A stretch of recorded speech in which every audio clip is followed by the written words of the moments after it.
இன்னைக்கு நம்ம பார்க்க போற சப்ஜெக்ட் வந்து உத்தர கீதையில இருந்து அஷ்டகுண புஷ்பங்கள், அஷ்டதள புஷ்பங்கள் கூட சொல்லலாம்.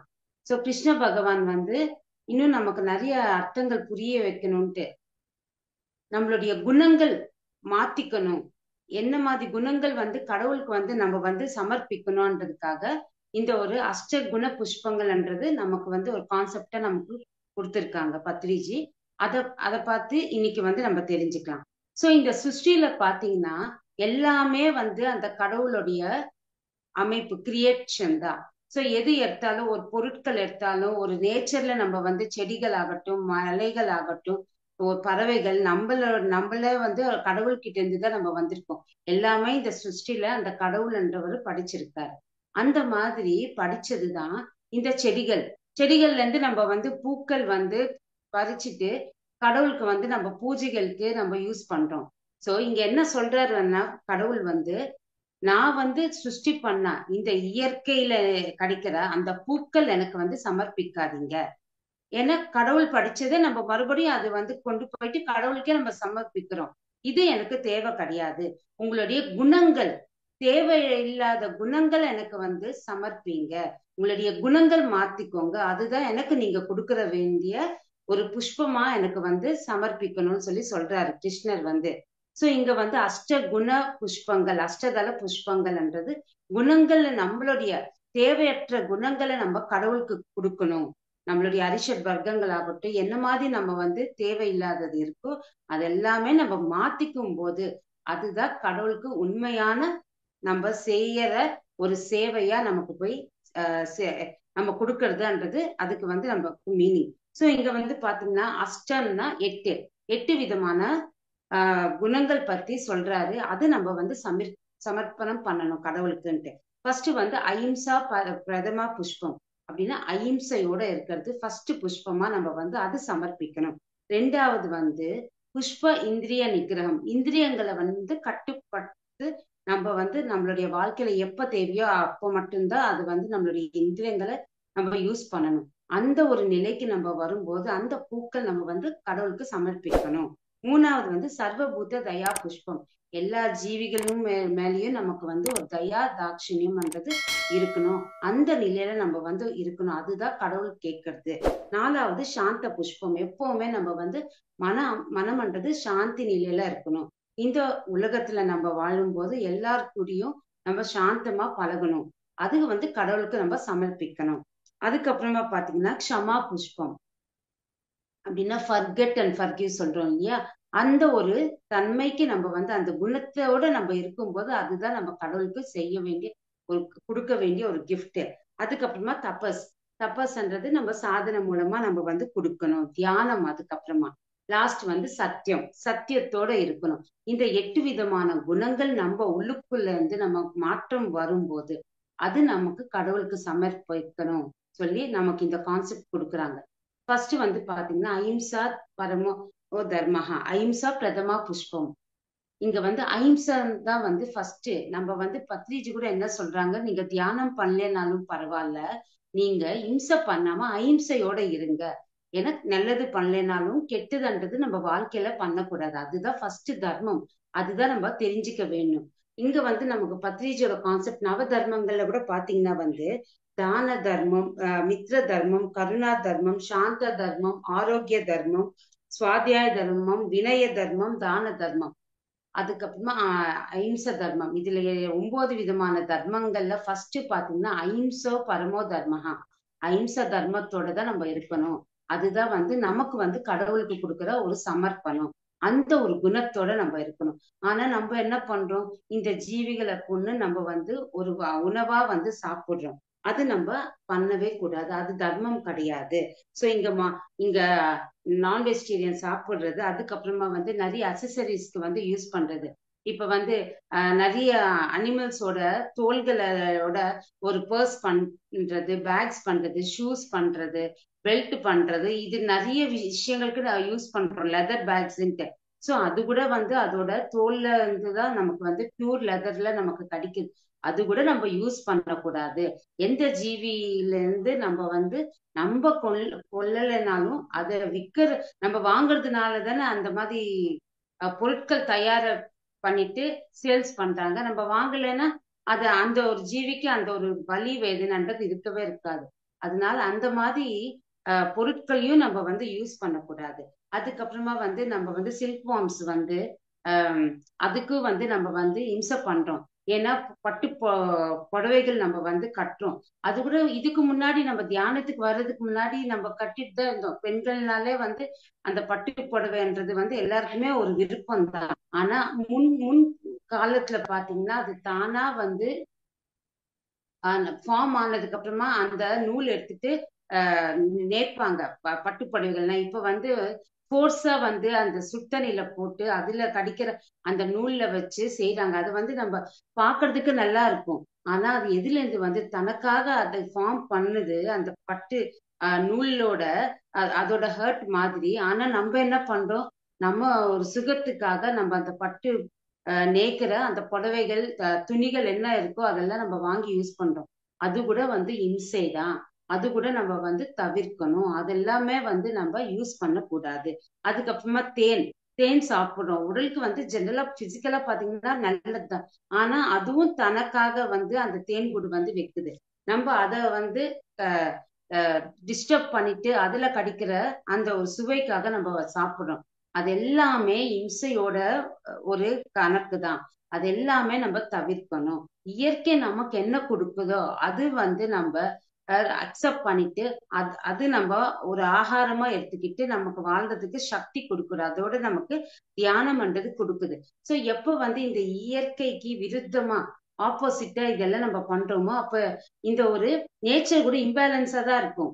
நமக்கு மறுபடியும் நமக்கு வந்து மழை டைம்ல வந்து மழை பெய்யல, நமக்கு வந்து நிறைய வாட்டர் கிடைக்கல, ஸ்கார்சிட்டியா இருக்கு, நேச்சுரல் கலாமிட்டிஸ் நடக்குது. ஏன் இந்த மாதிரி இல்லைன்னா நம்ம வந்து அநியாயம் பண்ணும் போது இது எல்லாமே நமக்கு நடக்குது.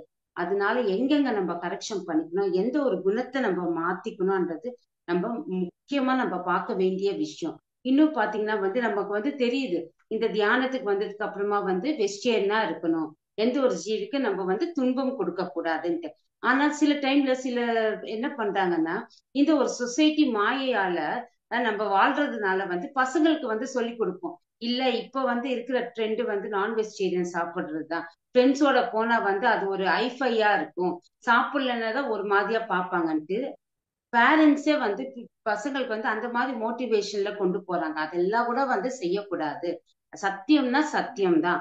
இங்க வந்து நம்ம கடைபிடிக்கணும். இப்ப இந்த காலகட்டத்துல பாத்தீங்கன்னா வந்து ஸ்கூல் டேஸ்லயே இப்ப பசங்க வந்து பர்த்டே பார்ட்டிஸ் வந்தாலே வந்து அவங்களுக்கு வந்து ஒரு பார்ட்டி கொடுக்கணும், ஏதாவது ஒரு ஹோட்டல் கூட்டிட்டு போயிட்டு. சோ அங்க வந்து கூட்டிட்டு போயிட்டு பர்த்டேனா செலிப்ரேஷன் பார்ட்டி கொடுக்கும் போது எல்லாருமே வந்து மோஸ்ட் ஆஃப் த சில்ட்ரன் வந்து நான் வெஜிடேரியன் தான் வந்து ப்ரிஃபர் பண்றாங்க. எங்களுக்கு நான் வெஜிடேரியன் வாங்கி கொடு, எங்களுக்கு அதுதான் ட்ரீட் தேவைன்ட்டு. ஆனா இங்க வந்து ஒரு ட்ரீட் கொடுக்குறவர் வந்து வெஜிடேரியனா இருந்தாலும் அங்க நான் வெஜிடேரியன் ஃப்ரெண்ட்ஸ் கேட்கறாங்கன்ட்டு அந்த தப்பு கூட செய்யக்கூடாது. அங்க ஸ்ட்ராங்கா இருக்கணும் நம்ம. நான் கொடுக்குற ட்ரீட் வந்து வெஜிடேரியன் ஃபுட்டு தான், உங்களுக்கு விருப்பம் இருந்தா சாப்பிடுங்க, இல்லைன்னா அந்த ட்ரீட்ன்றது நான் கொடுக்கவே முடியாது, நான் கொடுக்க மாட்டேன். ஏன்னா அந்த ஒரு பாவ கர்மாவும் நம்ம அவங்களுக்கு வந்து வாங்கி கொடுக்கும் போது அந்த ஒரு பாவ கர்மாவும் நம்மளதான் வந்து சேரும். அந்த ஒரு நிலையில கூட நம்ம எந்த ஒரு ஜீவிக்கு இம்சை பண்ணக்கூடாது. அந்த மாதிரி நம்ம வாழ்க்கைன்றது இருக்கணும். இன்னும் பாத்தீங்கன்னா எக்ஸாம்பிள்ஸ் நிறைய சொல்லியிருக்காரு பத்ரிஜி. இப்ப அனிமல்ஸ் எடுத்துக்கோங்க, யானை எடுத்துக்கோங்க, ஒட்டகம் எடுத்துக்கோங்க, டீர், இது எல்லாமே வந்து இந்த எல்லா ஜீவிகள் வந்து வெஜிடேரியன் சாப்பிட்டுதான் வந்து அவ்வளவு ஸ்ட்ராங்கா இருக்கு. சோ யானை பலம் சொல்றோம் இல்லையா, அது என்ன நான் வெஜிடேரியன் சாப்பிடாத, வெஜிடேரியன் தான் சாப்பிடுறது. அப்ப எப்படி அது பலத்தோட இருக்கு. இன்னும் ஹார்ஸ் பவர் சொல்றோம், ஹார்ஸ் எவ்வளவு வேகமா வந்து அது ஓடிட்டே இருக்கும். நம்மளும் நம்ம வாழ்க்கையில அது வந்து ஒரு ஆஹ் மோட்டிவேஷனா எடுத்துக்கணும். ஹார்ஸ்ன்றது கொள்ளு மட்டும்தான் சாப்பிடாது, ஒரு இயற்கை கொடுக்கிற உணவு தான் சாப்பிடுறது. அப்ப நம்ம மட்டும் ஏன் வந்து நான் வெஜிடேரியன்ல புரோட்டீன்ஸ் இருக்கு, நிறைய சக்தி இருக்குன்ட்டு நம்ம அதை டேஸ்டுக்காக நம்ம வந்து அந்த மாதிரி நமக்கு பெரியவங்க சொல்லி கொடுத்து நம்ம அது தேவையில்லை, சரியா கரெக்டா தர்மமான்ட்டு பார்க்காம நம்ம வந்து அது பழகிட்டோம். அது எல்லாமே தவறு. அந்த நிலையிலிருந்து வரணும். சோ எப்போ வந்து ஒரு அனிமல் வந்து ஒரு சாத்வீக உணவு சாப்பிடுறதோ அதுக்கு வந்து சாது குணம்ன்றது இருக்கும். ஒரு மாடு ஆகட்டும், இந்த டீர் ஆகட்டும், ஏதாவது நம்ம ஒரு கல் போட்டா கூட வந்து அது பயந்து ஒரு அது ஓடிடும், நம்ம ஏதாவது செய்யணும்னா செய்ய போறோம்ட்டு. ஆனா இந்த நான் வெஜிடேரியன் சாப்பிட்ற மிருகங்கள் பாத்தீங்கன்னா அதுக்கு வந்து எப்பவுமே ஒரு எமோஷனா இருக்கும். அது வந்து மத்தவங்கள வந்து பறிச்சு கடிக்கணும்ன்ற ஒரு தன்மை இருக்கும். அதேதான் வந்து அந்த எமோஷன்ஸ், தேவையில்லாத எமோஷன்ஸ்ன்றது நமக்குள்ள வரக்கூடாது. அந்த அந்த நான் வெஜிடேரியன்றது அந்த ஜீவிகளை கொண்டு சாப்பிடுறது ஒண்ணு பெரிய இம்சை இருந்தாலும் அதோட எமோஷன்ஸ், அதோட ஃபீலிங்ஸ் நம்ம உள்ளுக்குள்ள வாங்குறோம். நிறைய வியாதிகள்ன்றது ஃபியூச்சர்ல நமக்கு வந்து வந்துடும். அதனால பிசிக்கல் பாடியும் வந்து அந்த மாதிரி நமக்கு ஒரு சிருஷ்டி வந்து கிரியேட் பண்ணல. அதனால எல்லாமே நம்ம வந்து அந்த ஒரு அனிமல் கிண்டத்துல நம்ம பாதுகாக்கணும். ஏன்னா நம்ம வந்து நமக்கு தெரியும் 5 கிங்டம்ஸ் இந்த பூமி மேல. நம்ம இந்த ஆன்மா உடல் எடுத்துட்டு வர்றதுக்கு முன்னாடி, மனிதனா பிறக்கிறதுக்கு முன்னாடி 4 கிண்டத்துல இருந்தோம். Mineral kingdom, plant kingdom, animal kingdom, அதுக்கப்புறமா தான் ஹியூமன் கிங்டத்துக்கு வந்திருக்கோம். அப்ப அனிமல்ஸ வந்து நம்மளுடைய சகோதரி சகோதரனா நம்ம வந்து பார்க்கணும், அதை வந்து பாதுகாக்கணும்.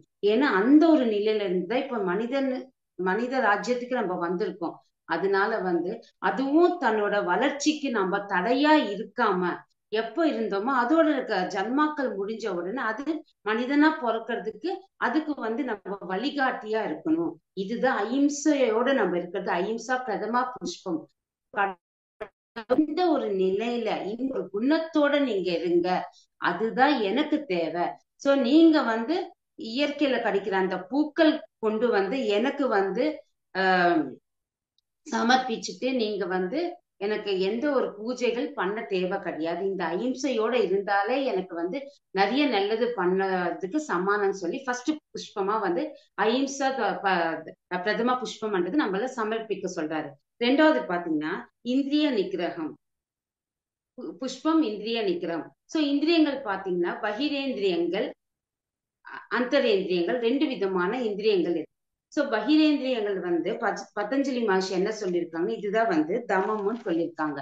சோ பகிரேந்திரியங்கள், இந்திரியங்கள் என்ன, கண்கள் பார்க்கறது, காதால கேட்கறது, வாயால பேசுறது, இது எல்லாமே வந்து சென்ஸ் ஆர்கன்ஸ்.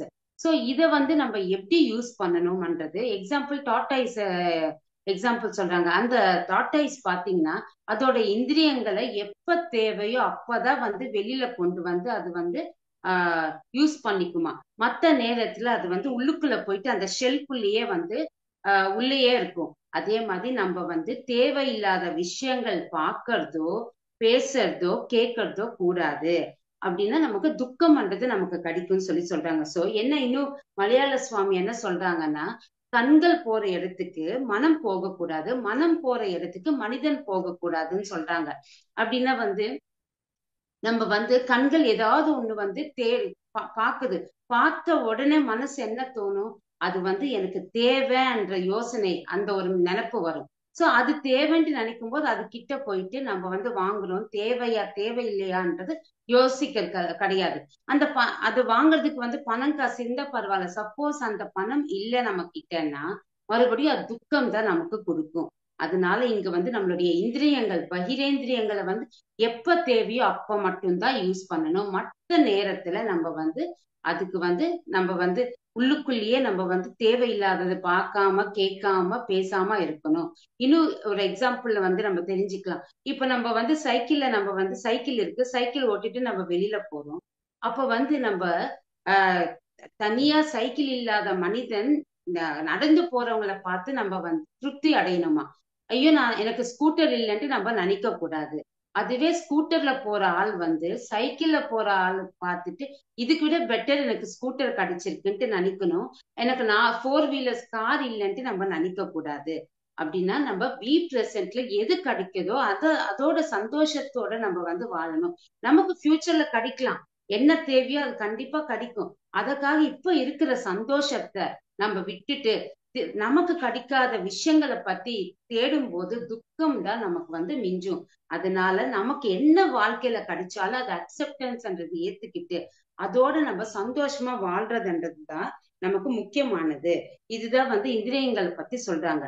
சோ பகிரேந்திரிய அந்தரேந்திரியங்கள் பத்தி அடுத்த நெக்ஸ்ட் பாயிண்ட்ல நான் வந்து சொல்றேன். சோ இங்க வந்து இததான் வந்து தமமுன் பதஞ்சலி மகர்ஷி சொல்லியிருக்காங்க. இன்னும் வந்து சர்வபூத தயா புஷ்பம் மூணாவது. சோ சர்வபூத தயா புஷ்பம்னா இங்க என்ன சொல்றாங்கன்னா, இங்க வந்து ஜீவிகள் மேல நமக்கு வந்து பரிதாபத்தோட நம்ம வந்து அதுக்கு அத பாதுகாக்கணும். சோ இங்க அஹிம்சான்னு சொல்லிட்டோம், எந்த ஒரு ஜீவியும் கொல்லக்கூடாதுன்னு சொல்லிட்டோம். ஆனா இங்க வந்து சர்வபூத தயா புஷ்பம்னா எல்லா ஜீவிகளையும் நம்ம ஸ்வேட்சையோட வந்து நம்ம அத வந்து விட்டுடணும். நம்ம பந்திக்க கூடாது நமக்காக. எக்ஸாம்பிள், இப்ப ஃபிஷ் டேங்க் இருக்கு. ஃபிஷ் டேங்க்ல ஃபிஷ்ஷஸ வந்து டெய்லி வந்து அவங்க வந்து அது ஒரு ஹேபிட்டா வீட்டுல ஃபிஷ் டேங்க் இருக்கும். சில பேர் வீட்டுல வந்து நாய் வளர்ப்பாங்க, சில பேர் வீட்டுல பூனை வளர்ப்பாங்க, சில பேர் வீட்டுல பறவைகள் வந்து வளர்ப்பாங்க. இதெல்லாம் கூட வந்து அந்தந்த நிகழ்வுக்கு அதுக்கு அதோட ஸ்பேஸ் அதோட ஃப்ரீடத்தை நம்ம வந்து கட்டுப்படுத்துறோம். அதுவும் கர்மாக்கு வந்து சேரும். அதனால்தான் வந்து இங்க என்ன, சர்வபூத தயா புஷ்பம், எந்த ஒரு ஜீவியையும் நம்ம வந்து அதோட ஸ்வேட்சையை நம்ம கட்டுப்படுத்த கூடாது. இதுக்கு ஒரு கதை மூலமா நம்ம வந்து தெரிஞ்சுக்கலாம். சோ ஒரு கதை என்னன்னா, ராமதாஸ் கதை. சோ நிறைய பேருக்கு தெரிஞ்சிருக்கும்னு நினைக்கிறேன். ராமதாஸ் என்றவர் வந்து ராமரோட பக்தர். இவர் இவர் வந்து தாசில்தார் என்றவர் கிட்ட வந்து எல்லா வரி பணத்தை அவர் வந்து கலெக்ட் பண்ணி அந்த ஊர் மக்கள் கிட்ட தானிஷா பிரபு என்றவர் கிட்ட வந்து கொடுக்கணும். இவரோட வேலை என்னன்னா, ராமதாஸோட வேலை ஊர் மக்கள் கிட்ட பணம் அவர் கலெக்ட் பண்ணி அந்த டாக்ஸ் அந்த வரி பணத்தை வந்து அந்த தாசில்தாருக்கு கொடுக்கணும். ஆனா இவர் என்ன செய்யறாருன்னா, ராமதாசர் வந்து ரொம்ப நிறைய பாடல்கள் ராமர் மேல வந்து கீர்த்தனைகள் வந்து அவர் வந்து பாட்டுல வந்து பாடியிருக்காரு. இவர் அந்த வரி பணத்தை எல்லாமே வந்து வாங்கிட்டு ராமருக்கு ஒரு கோயில் கட்டணும் சொல்லி, ஒரு நல்ல விஷயம் பண்ணணும்னு சொல்லிட்டு ராமருக்கு ஒரு கோயில் கட்டுறாரு. விக்கிரகம் எல்லாமே வந்து ராமர், சீதா, லட்சுமணர், ஹனுமானோட விக்கிரகம் வந்து அங்க வந்து பிரதிஷ்டை பண்றாரு. அவங்களுக்கு தேவையான ஜுவல்ஸ் எல்லாமே வாங்குறாரு அந்த பணத்துல. சோ ராமருடைய கோவில் வந்து ரெடி ஆயிடுச்சு. ஆனா இங்க தாசில்தாருக்கு வந்து அந்த பணம் வரல. அதனால என்ன பண்றாருன்னா, ராமதாஸ் வந்து அரெஸ்ட் பண்றாரு, கைது பண்ணிட்டு அந்த ராஜ்யத்துக்கு கொண்டு போயிட்டு ஜெயில வைக்கிறாரு. இத வந்து அங்க வந்து அந்த ராமதாஸ் வந்து ராமர் மேல நிறைய பாட்டுக்கள் நிறைய பாடிட்டே இருப்பார். கீர்த்தனைகளா வந்து அவர் பாடிட்டே இருப்பார். நான் என்ன பண்ணேன், உனக்கு வந்து ஒரு நல்லது தானே நான் செஞ்சேன், கோயில் கட்டி உன்னை பிரதிஷ்டை பண்ணி எல்லா மக்களும் உனக்கு சேவை செய்யணும்ட்டு தானே நான் வந்து ஒரு நல்ல விஷயம் பண்ணேன். ஆனா இவரை வந்து ஜெயில நிறைய கொடுமை பண்ணுவாங்க. சோ அந்த ஒரு நிலையில அவர் வந்து கீர்த்தனைகளா வந்து பாடுறாரு. இது ஊர் மக்களுக்கு வந்து எல்லாருக்குமே ராமதாஸ் வந்து ஒரு நல்ல விஷயம் தானே பண்ணாரு, ஏன் இந்த மாதிரி வந்து அவருக்கு ஒரு தண்டனையா கொடுக்கப்பட்டிருக்குன்னு சொல்லிட்டு கபீர் என்றவர் வந்து ராமதாசரோட குரு அவர்கிட்ட கேட்கும் போது அப்ப அவர் சொல்றாரு, இவரு முன் பிறவில ராமதாஸ் வந்து ஒரு பேரட்ட கிளிய வந்து கூண்டுக்குள்ள ஒரு 12 வருஷம் அவர் வச்சு வளர்த்தாரா. அந்த ஒரு 12 வருஷத்துக்காக எப்போ வந்து அதோட சுவேட்சையை இவர் வந்து தடையா வந்து இருந்துட்டு அந்த கூண்டுல அந்த பறவை அந்த கிளிய வந்து வளர்க்கறதுனால அந்த தண்டனை இந்த ஒரு ஜன்மத்துல அவர் அனுபவிக்கிறதுக்காக வந்திருக்காரு. சோ ஜெயில வந்து ராமதாசர் வந்து 12 வருடங்கள் வந்து இருப்பார். 12 வருடங்கள் எப்ப முடியுதோ அப்ப வந்து ராமர் வந்து அந்த ஒரு தாசில்தாருக்கு கனவுல வந்து வந்து இந்த மாதிரி உனக்கு கிடைக்கிற அந்த ஆபரணங்கள், உனக்கு அந்த வரி பணத்தை நான் வந்து உன் டேபிள் மேல நான் வச்சிருக்கேன், நீ எடுத்துக்கோன்னு சொல்லி கனவுல ராமர் வந்து சொல்றாரு. உடனே அந்த தாசில்தார் வந்து முழிப்பு வந்து பார்க்கும்போது டேபிள் மேல எல்லா பணம் காசும் இருக்கும். உடனே வந்து அவரை ரிலீஸ் பண்றாரு ராமதாசரை. சோ இங்க இந்த கதை மூலமா நம்ம என்னென்ன தெரிஞ்சுக்கிட்டோம்னா, என்னதான் நமக்கு பக்தி இருந்தாலும் நல்ல விஷயத்துக்காக நம்ம செஞ்சாலும் நமக்கு முன் பிறவில நம்ம என்ன பாவங்கள் பண்ணியிருந்தாலும் அதோட கர்ம பலன் நம்ம தான் அனுபவிக்கணும். அது வரைக்கும் கடவுள் கூட வந்து சகாயமா இதுக்கு எதுவுமே பண்ணல ராமதாசர். சோ கடவுள் என்றவர் சாட்சியோட இருப்பாரு. கர்ம சித்தாந்தம் என்றது நம்ம என்ன செஞ்சிருக்கோமோ செயல், அது நம்ம கண்டிப்பா அதை அனுபவிக்கணும் நம்ம வாழ்க்கையில. அதனால எந்த ஒரு ஜீவிக்கும் நம்ம வந்து துன்பம் என்றது கொடுக்கவே கூடாது. இன்னும் யூனிவர்சல் லா என்ன சொல்லுதுன்னா, நம்ம இந்த மனிதர்களா நம்ம பிறந்திருக்கோம் இந்த பூமி மேல. ஒருத்தருக்கு வந்து ஒரு அநியாயம் பண்ணாலோ, அவங்க கிட்ட திருடினாலோ, மோசம் பண்ணாலோ ஒரு கம்ப்ளைண்ட் போகுது போலீஸ் ஸ்டேஷனுக்கு, அவங்களுக்கு தண்டனைன்றது கொடுக்கப்படுது. யாராவது நம்ம வெட்டி போட்டாலும் அதுக்கு தண்டனை. இதுக்கு மட்டும்தான் தண்டனைன்னு நம்ம நினைக்கிறோம். ஆனா யூனிவர்சல்லால எந்த ஒரு ஜீவிக்கும் நம்ம வந்து துன்பம்ன்றது கொடுக்க கூடாது. அங்க கர்ம சித்தாந்தம்ன்ற கணக்கு வந்து அங்க சேரிட்டே இருக்கும். அது இந்த பிரிவிலையோ அடுத்த பிரிவுல நம்ம தான் அதை அனுபவிக்கணும். இது தெரிஞ்சுக்கிட்டு இந்த ஞானத்தோட நம்ம இருக்கும்போது எந்த ஒரு ஜீவியும் நம்ம வந்து துன்பம் கொடுக்கவே மாட்டோம். ஒரு நியூட்ரலா நம்ம வாழ்க்கைன்றது நமக்கு இருக்கணும். இதுதான் சர்வபூத தயா புஷ்பம். சோ இங்க வந்து நம்ம என்ன தெரிஞ்சுக்கணும்னா, யாரெல்லாம் வந்து பறவைகள் வீட்டுல வளர்ந்தாலும் அதோட சுவேட்சையோட விட்டுடணும். எந்த ஒரு பறவைகளும் நம்ம வீட்டுல வளர்த்த கூடாது. ஃபிஷ் டேங்க்ல ஃபிஷ்ஷஸ் இருந்தாலும் நம்ம அதை வளர்க்க கூடாது. அது நதியில இருந்து எவ்வளவு ஸ்பேஸ் அதுக்கு கிடைக்கும். நம்ம அந்த ஃபிஷ் டேங்க்ல சின்ன ஒரு ஒரு 4 ஃபீட்டோ 5 ஃபீட்லயே ஒரு பாக்ஸ்ல நம்ம வந்து அந்த ஃபிஷ்ஷஸ வச்சு அதுக்கு ஃபுட்டு நான் கொடுக்குறேன்னு, அதுக்கு என்ன தேவையோ அதை பண்றேன். அப்ப அது எட்டிய கர்மா ஆகும்னா, இப்ப ஒரு எக்ஸாம்பிள் நம்ம இன்னும் கிளாரிட்டியா நம்ம புரிஞ்சுக்கலாம். நமக்கு வந்து ஒரு வீட்டுல ஒரு பெரிய ரூம், சொல்லவே வேண்டாம், ஒரு 1000 ஸ்கொயர் ஃபீட்ல ஒரு ரூம் இருக்குன்னு நினைச்சுக்கோங்க. உள்ளுக்குள்ளேயே பாத்ரூம் ஃபெசிலிட்டிஸ் எல்லாமே இருக்கு. நமக்கு என்னென்ன தேவையோ, டிவி ஆகட்டும், மொபைல்ஸ் ஆகட்டும், ஒரு ஏசி ஆகட்டும், என்ன தேவையோ ஒரு ஒரு டைமுக்கு உணவுன்றது நமக்கு உள்ள சப்ளை ஆகுது அந்த ரூம்ல. அந்த ரூம்லயே நம்மளால இருக்க முடியுமா? எத்தனை நாள் இருக்க முடியும்? கிட்டத்தட்ட ஒரு 2 நாள் 3 நாள் இருக்க முடியும். அதுக்கப்புறமா எல்லாமே கிடைக்குது. நமக்கு தேவையானது அந்த ரூம்ல கிடைக்குது. இப்ப சாப்பாடு கிடைக்குது. ஆனா நம்மள ஒரு அரெஸ்ட் பண்ண மாதிரி, ஒரு கைதி மாதிரி நம்ம இருப்போம். நம்மளுடைய சுவேட்சைன்றது அங்க இருக்காது. அதே மாதிரி எந்த ஜீவிகளுக்கும் நம்ம அந்த ஒரு ஃப்ரீடம்ன்றது நம்ம கொடுக்கணும். பந்தி பண்ணக்கூடாதுன்றது இந்த குணத்தோட எல்லாருமே வாழுங்கன்ட்டு கடவுள் நாம் சொல்றாரு. 4வது வந்து சாந்த புஷ்பம். சாந்த புஷ்பம்னா தியாகராஜ சுவாமி என்ன சொல்றதுன்னா, சாந்தமுலேக்க சௌக்கியமுலேதுன்னு ஒரு கீர்த்தனையே சொல்லியிருக்காங்க. சோ எப்பவுமே நம்ம சாந்த குணத்துல இருக்கணும். அப்பதான் அங்க சௌக்கியம்ன்றது, நமக்கு மகிழ்ச்சின்றது நம்ம வாழ்க்கையில கிடைக்கும். இல்லைன்னா நம்ம எப்பவுமே துக்கத்துல இருப்போம். சோ புத்தர் வந்து ஒரு மகாராஜா. அவர் வந்து அவருடைய கதைகளை நம்ம பார்த்தோம்னா வந்து ஒரு பிச்சை எடுத்துட்டு இருந்தாரு. சோ அப்போ ஒருத்தர் வந்து, நீ உனக்கு கை கால் எல்லாமே உனக்கு நல்லா தானே இருக்கு, நீ ஏதாவது வேலை பண்ணி நீ வந்து பொழைச்சிக்கலாம் இல்ல, ஏன் இந்த மாதிரி ஒரு நீச்சமான ஒரு ஒரு நீ வந்து பாத்திரத்தை வச்சு பிச்சை எடுக்கிறேன்ட்டு நிறைய கொஞ்ச நேரம் வந்து ஒரு 10 நிமிஷம் 20 நிமிஷம் நல்லா அவருக்கு வாய்க்கு வந்தபடி திட்டுறாரு. அதுக்கப்புறமா அவருக்கு வந்து பிச்சை போடுறாரு. ஆனா புத்தர் வந்து எதுவுமே காதுல வாங்காம அந்த எது என்ன போட்டிருக்காரோ அது வந்து மறுபடியும் அவருக்கே கொடுக்கிறாரு. இன்னும் இவர் கூட இருக்கிற ஃப்ரெண்ட்ஸுக்கு எல்லாருக்குமே வந்து கோபம் வருது, இந்த மாதிரி அவர் பேசுறாருன்ட்டு. ஆனா எதுவுமே அவர் வந்து கோபப்படாம சாந்தமா இருந்திருக்காரு புத்தர். இப்ப அவர் சொல்றாரு, இன்னும் எனக்கு தேங்க்ஸ் நன்றி சொல்றாரு. ஏன்னா நீங்க என்ன மாதிரி என்னை வந்து திட்டினாலும் நீங்க கொடுத்த அந்த பொருட்கள் எதுவுமே எனக்கு தேவை கிடையாது, நான் உங்களுக்கு கொடுத்துட்டேன். அப்ப எல்லாமே உங்களுக்கு போய் சேருது. இங்க நான் என்ன புரிஞ்சுக்கிட்டேன்னா, என்னோட சகனத்தை நான் புரிஞ்சுக்கிட்டேன். எங்குமே நான் ரியாக்ட் ஆகல. ஏன்னா என்னோட தர்மத்தோட நான் வந்து வாழ்ந்துட்டு இருந்தேன் சொல்லி அவர் வந்து சொல்றாரு. சோ இங்க நம்ம என்ன தெரிஞ்சுக்கணும்னா, நம்மளும் சகிப்புத்தன்மையோட நம்மளுடைய வாழ்க்கையில இருக்கணும். எது நமக்கு வாழ்க்கையில நடந்தாலும், யாரால நமக்கு வந்து ஏதாவது ஒரு பிரச்சனை வந்தாலும் அங்க ரியாக்ஷன்ன்றது ஆகாம நம்ம வந்து சகிப்புத்தன்மையோட அதை எப்படி நம்ம ஃபேஸ் பண்றது, சாந்தமா நம்ம வந்து அது கொண்டு போகணும். அப்ப எல்லாருக்குமே ஒரு நல்ல ஒரு அமைதியான வாழ்க்கை கிடைக்கும். இந்த சாந்தம் பண்றது நம்ம நினைக்கிறோம் ஊர்ல வந்து சாந்தியே இல்லை, எல்லாருமே வந்து ஏதோ ஒரு தேடுதலுக்காக ஃபாஸ்டா வந்து போயிட்டே இருக்காங்கன்ட்டு.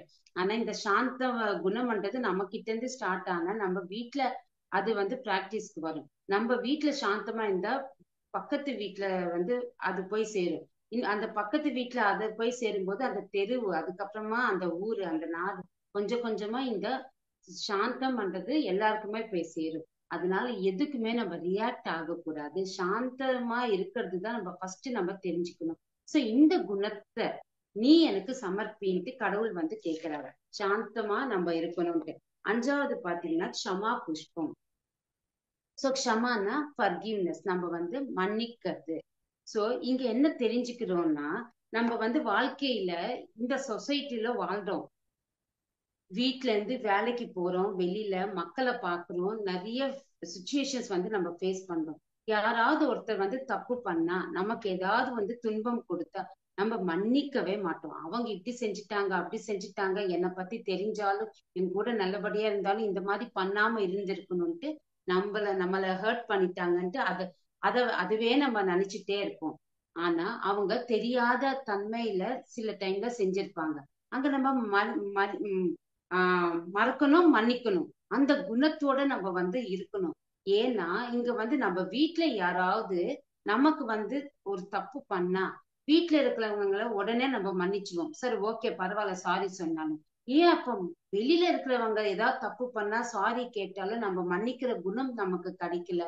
வீட்டுல ஒரு மாதிரி நம்ம பாக்குறோம், சொசைட்டில மக்களை வேற மாதிரி பார்க்கறோம். ஆனா இங்க தியானத்துக்கு வந்ததுக்கு அப்புறமா எல்லாருமே ஒண்ணுதான், எல்லாருமே கடவுள் மாறுதல் தான். அந்த ஒரு குணத்தை நம்ம எப்ப கடைபிடிக்கிறோமோ, அடுத்தவங்க நமக்கு ஏதாவது துன்பம் கொடுத்தா கூட நம்ம சரி, அவங்க தெரியாம அறியாம தன்மையால நமக்கு செஞ்சிருக்காங்க, ஓகே, சாரி கேக்குறாங்க, நம்ம மன்னிச்சிடலாம், அடுத்த வாட்டி பண்ணாம இருக்கிறதுக்கு அவங்களுக்கு என்ன ஞானம் கொடுக்குமோ அது நம்ம சொல்லி கொடுக்கலாம் சொல்லிட்டு ஃபர்கிவ் அண்ட் க்ஷமா குணம், அந்த ஒரு குணத்தோட நம்ம வாழணும். யாருக்குமே நம்ம இந்த மாதிரி நமக்கு துரோகம் பண்ணிட்டாங்க, வாழ்க்கையில எது இருந்தாலும் கத்துக்கிறதுக்காக தான் எல்லாருமே பிறக்கிறோம்.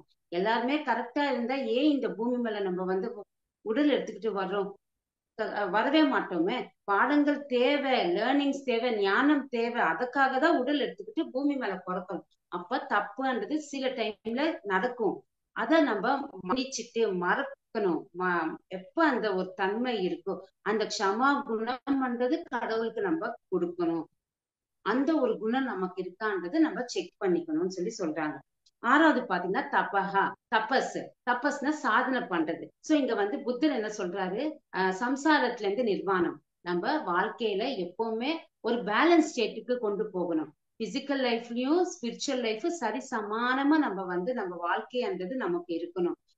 அப்ப அந்த தபஸ்ன்றது என்ன சொல்றாங்கன்னா, நம்மளுடைய தூக்கம், நம்மளுடைய உணவு கொஞ்சம் குறைச்சிக்கணும். வாழ்க்கையில தூக்கம் கொஞ்சம் குறைச்சிக்கிட்டு தியானம் பண்ணணும். அளவோட நம்ம இந்த சாத்விக உணவு சாப்பிடும் போது ஒரு ஆக்டிவ்னஸ் கிடைக்கும். நம்ம தியானம் பண்றது சரியாக நமக்கு அமையும். அதனால வாழ்க்கையில இந்த ரெண்டுமே பௌதீக வாழ்க்கையில கொஞ்சம் குறைச்சிக்கிட்டா நம்மளுடைய முழு சாதனைன்றது நம்ம பெற முடியும். அதுதான் தபஸ்ன்றதுக்கு பொருள் சொல்றாங்க. இது நம்ம சாதனையா நம்ம கொண்டு போகும்போது, தியானம் பண்ணும்போது நம்மளுடைய ஆன்மாக்கு உணவுன்ற காஸ்மிக் எனர்ஜி நம்ம கொடுக்க முடியும். சாத்வீக உணவு சாப்பிடும் போது நம்ம சீக்கிரமா அந்த தாட்லெஸ் ஸ்டேட்டுக்கு போக முடியும். சோ இது பிராக்டிஸ் பண்ணி இதுதான் கடவுளுக்கு நம்ம கொடுக்க வேண்டிய ஒரு புஷ்பம் சொல்றாங்க. ஏழாவது தியானம். சோ இங்க தியானத்துல பகிரேந்திரியங்கள், அந்தரேந்திரியங்கள். பகிரேந்திரியங்கள் பத்தி நம்ம சொல்லிட்டோம், கண்களால பாக்குறது, வாயால பேசுறது, காதால கேட்கறது. இங்க அந்தரேந்திரியங்கள். அந்தரேந்திரியங்கள் வரும்போது 4 விஷயங்கள் வருது: மனம், புத்தி, சித்தம், அகம். இந்த 4 விஷயங்களையும் கட்டுப்பாட்டுக்குள்ள கொண்டு வரணும். சோ மனம் பண்றது என்ன சொல்லு, எப்பவுமே இது சரி, இது தவறு, இது இது பண்ணணும், பண்ணக்கூடாது, இல்ல பாசிட்டிவா திங்க் பண்ணும், இல்ல நெகட்டிவா திங்க் பண்ணும். இந்த மாதிரி மனம்ன்றது அலை பாஞ்சிட்டே இருக்கும். புத்தின்றது இங்க காமன் சென்ஸ் யூஸ் பண்ணி எது நல்லது எது கெட்டது யோசிக்கிறதுக்கு நமக்கு புத்தி யூஸ்ஃபுல்லா இருக்கும். சித்தம்ன்றது எப்ப இந்த பூமி மேல நம்ம உடல் எடுத்துக்கிட்டு பிறக்கிறோமோ மனம்ன்றது அங்க கிரியேட் ஆகுது, அங்க இருந்து ஸ்டோர் ஆகுது சித்தத்துல நமக்கு எல்லா யோசனைகளும். சோ இங்க தியானம் பண்ணும்போது என்ன ஆகும், சித்த புத்தி நிரோதகான்னு சொல்லியிருக்காங்க. சித்தத்துல இருக்கிற தேவையில்லாத விஷயங்கள் வெளியில போகுது. தியானத்துல ஃபர்ஸ்ட் 40 days நம்ம உட்காரும் போது நம்ம நினைக்கிறோம் ஏதோ யோசனைகள் வருதுன்ட்டு, அங்க வரல. சித்தத்துல இருக்கிற தேவையில்லாத விஷயங்கள் வெளியில போகுது. அது கிளியர் ஆனாதான் நம்மளுடைய மைண்ட் எம்டினஸ்க்கு வந்தாதான் அகம்ன்றது நான்ன்ற அகம் இல்லாம நம்ம வாழ்க்கைன்றது இருக்கணும். ஒரு சாட்சி பாவனையோட. சோ குணங்கள் தமோ குணம், ரஜோகுணம், சாத்வீக நிர்குணத்தோட நம்ம எப்ப இருக்கோமோ எதுவுமே நம்ம செய்யறோம். ஆனா ஒரு சாட்சி நிலையில நம்ம நம்மளுடைய டியூட்டி என்னவோ அது செஞ்சுட்டு எந்த ஒரு கர்மாலையும் நம்ம விழாம இருக்கிறது, அதுதான் உண்மையானது, நம்மளுடைய அடுத்த லெவலுக்கு கொண்டு போகுது. அதுதான் என்லைட்மெண்ட் என்ற நிலைக்கு நம்மள கூட்டிட்டு போகுது. சோ இங்க தியானத்துல இது எல்லாமே நம்ம கிளியர் பண்றோம்.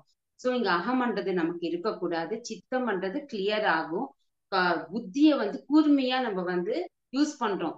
எது தேவையோ அதை மட்டும் உள்ளுக்குள்ள வாங்குவோம், தேவையில்லாதது நம்ம கேட்கவே மாட்டோம். அதுக்கப்புறமா மைண்ட்ன்றது வந்து எப்பவுமே இதுவும் பிராக்டிஸ் கொண்டு வந்துருவோம். தேவையில்லாத விஷயங்கள் பார்க்க மாட்டோம், கேட்க மாட்டோம், பேச மாட்டோம். இது எல்லாமே செய்யும் போது தியானம்ன்றது சரியாக நமக்கு அமையும். சோ எப்போ ஒரு மனிதன் தியானம் பண்றனோ அந்த ஆன்மாக்கு உணவுன்ற அந்த காஸ்மிக் எனர்ஜி கொடுக்குறோமோ அது எனக்கு சமர்ப்பீங்க, அந்த குணத்தோட நீங்க இருங்கன்ட்டு கடவுள் சொல்றாரு. சோ இன்னும் என்ன சொல்றாங்கன்னா, நம்மளுடைய மனிதனா நம்ம பிறந்ததுக்கு அப்புறமா நம்மளுடைய ஸ்பைனல் கார்டு பாத்தீங்கன்னா வெர்டிக்கலா இருக்கு. சோ நம்ம அந்த வெர்டிக்கலா இருக்கும்போது, நேரா இருக்கும்போது ஸ்பைனல் கார்டு நமக்கும் அந்த யூனிவர்ஸ்க்கு கனெக்ஷன்ன்றது அங்க வந்து நம்ம புரிஞ்சுக்க முடியும். அங்க இந்த ஒரு மனிதனா நம்ம பார்க்கும் போது நமக்கு சிக்ஸ்த் சென்ஸ்ன்றது நமக்கு கொடுக்கப்பட்டிருக்கு. அந்த புத்தி கூர்மை எப்படி யூஸ் பண்ணணும்ட்டு அந்த தியானம்ன்றது நம்ம செய்யணும். அதே ஜீவிகள் மற்ற ஜீவிகள் எடுத்துக்கும் போது அதுக்கு எல்லாத்துக்குமே வந்து ஹாரிசான்டலா தான் வந்து அதோட முதுகு தண்டு இருக்கும். அதுக்கு வந்து தியானம் பண்றது தெரியாது, அதுக்கு சிக்ஸ்த் சென்ஸ் கிடையாது. இந்த பூமி மேல மத்த விஷயங்கள் கத்துக்கிறதுக்காக அது படைக்கப்பட்டிருக்கு.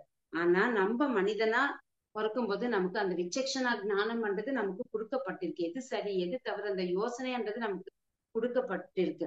அந்த ஒரு ஹியூமன் பீயிங்கா நம்ம பிறந்ததுக்கு அப்புறமா இங்க மட்டும்தான் சாதனைன்றது பண்ண முடியும். அடுத்த லெவல் டிவைன் கிங்டத்துக்கு போக முடியும், கடவுளுடைய சாம்ராஜ்யத்துக்கு நம்ம போக முடியும்னா இந்த சாதனைன்றது ஒரு மனிதனா பிறந்ததுக்கு அப்புறமா நம்ம இது சாதிக்கணும். எவ்ரிடே எல்லாருமே வந்து தியானம் பண்ணணும்ட்டு சொல்றாங்க. எட்டாவது வந்து சத்தியம். சோ இந்த சத்தியத்தோட வாழ்றது, இந்த ஒரு குணத்தோட நம்ம இருக்கும்போது கடவுளுக்கு கண்டிப்பா இந்த குணம்ன்றது பிடிக்கும். சோ இங்க வந்து சத்தியத்துல பாத்தீங்கன்னா நிஜம் இருக்கு, சத்தியம் இருக்கு. இந்த ரெண்டுக்குமே வந்து ஒரு டிஃபரன்ஸ் இருக்கு. நிஜம்ன்றது என்னன்னா, இப்ப வந்து எனக்கு வந்து ஒரு 30 வயசு நினைச்சுக்கோங்க, 30 இயர்ஸ் எனக்கு, அது நிஜம்தான்.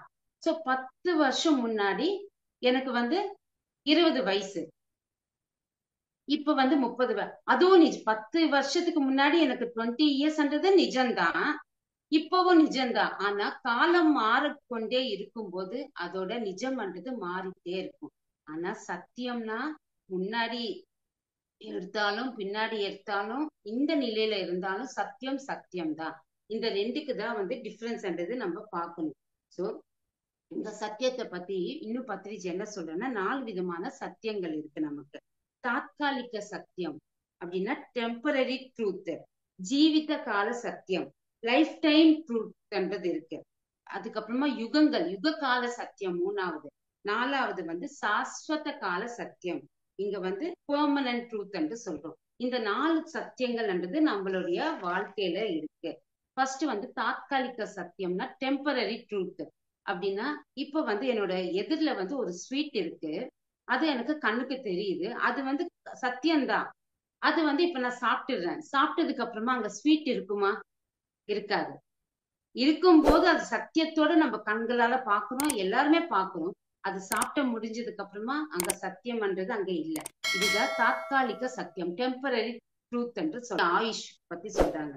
இங்க வந்து நான் வந்து பிறந்தேன், நான் வந்து ஒரு 50 வருஷம் வரைக்கும் நான் வாழ்றேன்னா அந்த 50 வருஷம் வரைக்கும் எல்லாருக்குமே வந்து நான் இருக்கேன்ற சாட்சியோட நான் இருப்பேன். அப்படின்னா என்னோட வாழ்க்கை எது வரைக்கும் இருக்கோ அது வரைக்கும் நான் சத்தியத்தோட நான் வாழ்றேன். அதுதான் ஜீவித்த கால சத்தியம். நான் என் உடல் விட்டுட்டு போனா அங்க மறுபடியும் நான் இருக்க மாட்டேன். அதனால கண்களுக்கு தெரியாது என்ன இருக்கோ அது ஜீவித்த கால சத்தியம். யுகங்களை பத்தி சொல்றாங்க. யுகங்களை பத்தி சொல்லும் போது என்ன நம்ம தெரிஞ்சுக்கணும்னா இதுக்கு ஆதி அந்தம் அன்றது, ஸ்டார்டிங் எண்டிங் அன்றது இருக்கு. அப்படின்னா வந்து இந்த சூரியன் வந்து கிரியேட் பண்ணிருக்கு இந்த இந்த சிருஷ்டில. சோ சூரியன் கிரியேஷன் முன்னாடி சூரியன் இல்ல, இப்ப சூரியன் இருக்காங்க. சோ சூரியன் இல்லாமலையும் இந்த சிருஷ்டில இல்லாமலையும் போகலாம். ஆதி அந்தம்ன்றது இருக்கு. அதே மாதிரி சந்திரன் ஆகட்டும், கிரகங்கள் ஆகட்டும், ஸ்டார்ஸ் ஆகட்டும், இதுக்கு எல்லாமே வந்து ஆதி அந்தம்ன்றது இருக்கு. அஹ் அது இருக்கிறதுக்கு முன்னாடி இல்ல. ஆனா இப்ப நம்ம வாழ்ற வாழ்க்கையில சூரியனை பாக்குறோம், சந்திரனை வந்து நம்ம பாக்குறோம், ஸ்டார்ஸ பாக்குறோம். ஆனா அழிவுன்றது இதுக்கு எல்லாமே இருக்கு. இதுதான் வந்து யுக காலம் மாற மாற யுகங்கள் வந்து அதுக்கு தகுந்தா போல வந்து அந்த சத்தியங்கள்ன்றது நமக்கு கண்களால பார்க்க முடியும். அதுக்கப்புறமா நாலாவது சாஸ்வதமான சத்தியம். இதுதான் வந்து ஆதி அந்தம் இல்லாதது, சாஸ்வதமானது, நிரந்தரமானது, இங்க வந்து அனந்தமானது. அது என்னன்னா ஆன்மா மட்டும்தான். அதுக்கு அழிவுன்றது கிடையவே கிடையாது. எந்த யுகங்கள் எடுத்தாலும் எந்த சுஷ்டி இருந்தாலும் இல்லைனாலும் ஆன்மாக்கு அழிவுன்றது கிடையவே கிடையாது. அந்த ஆன்மா நம்ம இந்த உடல் எடுத்துக்கிட்டு பூமி மேல இந்த மாயையால நம்ம ஆன்மாக்கு அந்த தியானம் பண்றது கொடுக்காம தான் இருக்கும். அந்த ஆன்மா பத்தி தெரிஞ்சுக்கிறதும் கிடையாது. இந்த மாயில எதுக்காக பூமி மேல வந்திருக்கோம், பர்பஸ் ஆஃப் லைஃப் என்ன, அதுவும் நம்ம தெரிஞ்சுக்காம நம்மளுடைய வாழ்க்கை வேற ஒரு பாத்துல நம்ம போயிட்டு இருக்கோம். ஆனா அது அதர்மம். தர்மம் கிடையாது. சத்தியத்தோட வாழணும். ஏன் இந்த பூமி மேல நான் பிறந்திருக்கேன், என்ன பண்றதுக்காக, என்ன பாடங்கள் கத்துக்கிறதுக்காக நான் வந்திருக்கேன். இந்த ஆன்மா இந்த உடல் எடுத்துக்கிட்டு இந்த பூமி மேல வந்திருக்குன்னா ஏதோ சாதனை பண்றதுக்கு. அந்த சாதனைன்றது நான் தியானத்தின் மூலமா நான் தெரிஞ்சுக்கணும்னு சொல்லிட்டு அந்த ஒரு சாதனை பண்ணணும். இந்த ஒரு சத்தியத்தோட நம்ம இருக்கிறது தான், இந்த குணத்தோட இருக்கும்போது அது எனக்கு சமர்ப்பீங்கன்ட்டு கடவுள் கேட்கிறாரு. சோ இதுதான் நம்ம தெரிஞ்சுக்கிட்டோம்.